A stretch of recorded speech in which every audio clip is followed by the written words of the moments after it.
తెలంగాణలో మందుబాబులకు గవర్నమెంట్ ఓ bad news చెప్పడానికి ready అయింది. కాంగ్రెస్ పార్టీ అధికారంలోకి వచ్చి ఏడాది దాటింది. అయితే గత 4 ఏళ్లుగా రాష్ట్రంలో మద్యం ధరలు పెంచకుండా స్థిరంగా ఉన్న సంగతి తెలిసిందే. ఈ నేపథ్యంలోనే సదరు మద్యం కంపెనీలు మద్యం ధరలు పెంచాలని ప్రభుత్వంపై ఒత్తిడి తీసుకొస్తున్న సంగతి తెలిసిందే. దీంతో రాష్ట్రంలో మద్యం ధరలు పెంచాల్సిన అవసరం వచ్చిందని సంబంధిత వర్గాలు చెబుతున్నాయి.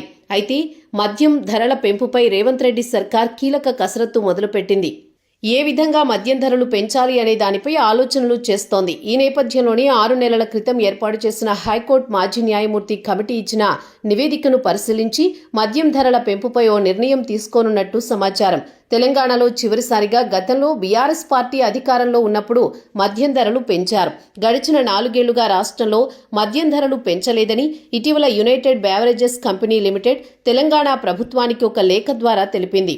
మద్యం ధరలను పెంచడంతో పాటు మద్యం విక్రయాలపై తమకు ఇచ్చే మార్జిన్ను కూడా పెంచాలని ఆ సంస్థ సర్కారుకు రాసిన లేఖలో పేర్కొంది.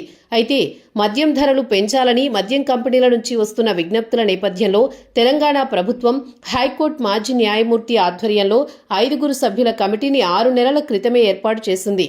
ఈ కమిటీ తొలిసారి జూలై 18న సమావేశమయ్యింది. జూలై 25వ తేదీలోగా కంపెనీలు మద్యం సరఫరా కోసం ధరలు కోట్ చేయాలని సర్క్యులర్ ఇచ్చింది.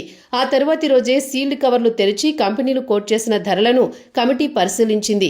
మద్యం సరఫరాకు 91 కంపెనీలు ముందుకు వచ్చాయని, బీరు, బ్రాందీ, విస్కీ, రమ్, వైన్, ఫారిన్ లిక్కర్ సహా మొత్తం 1032 బ్రాండ్లకు ధర కోట్ చేసినట్లు రాష్ట్ర ప్రభుత్వం తెలిపింది.